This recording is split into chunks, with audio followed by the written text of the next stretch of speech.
Bom, amores, o assunto de história de hoje será sobre o primeiro reinado de 1822 a 1831, certo? Que durou cerca de 9 anos, tá? Presente na página de vocês, no livro, na página 67, 68 e 69.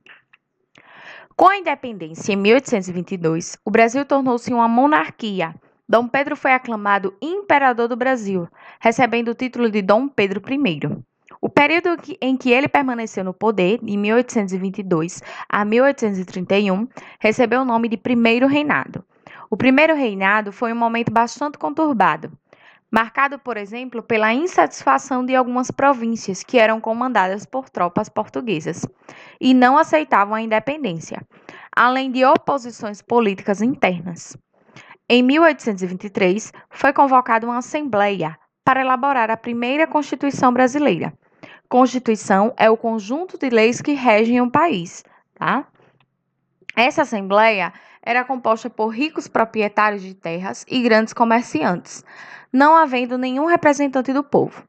Durante a elaboração da primeira Constituição, que foi em 1823, os políticos tentaram limitar os poderes do imperador.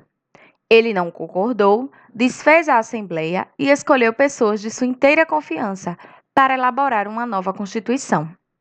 Ela ficou pronta em 1824 e foi imposta por Dom Pedro I a toda a população.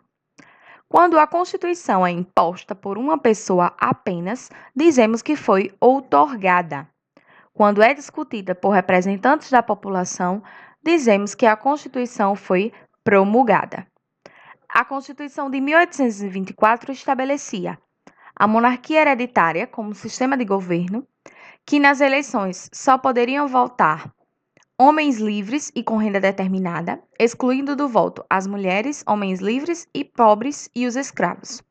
O voto aberto, sem ser secreto, e 4 poderes, que era o executivo, exercido pelo imperador e seus ministros, o legislativo, que seria exercido pelos deputados e senadores, o judiciário, formado pelos juízes escolhidos pelo imperador, e o moderador, exercido pelo imperador, que controla todos os outros poderes.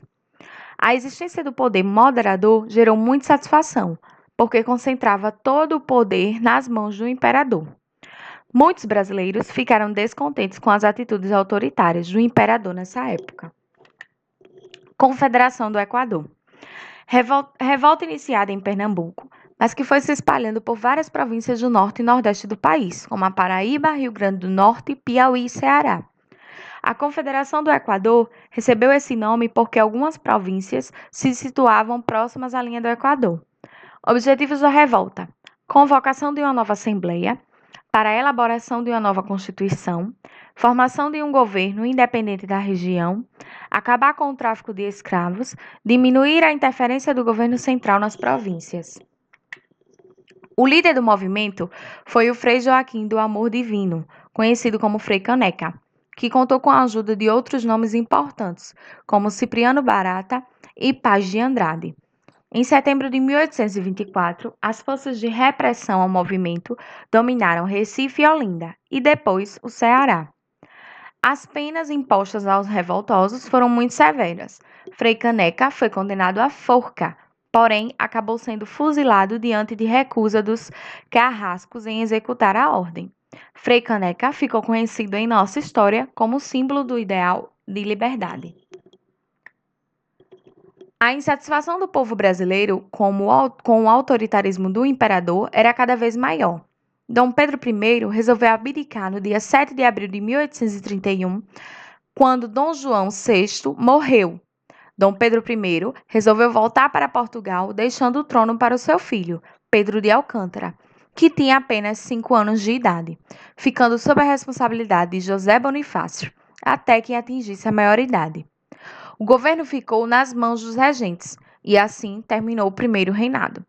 Dom Pedro I renunciou à coroa de Portugal, entregando-a à sua filha, Dona Maria da Glória.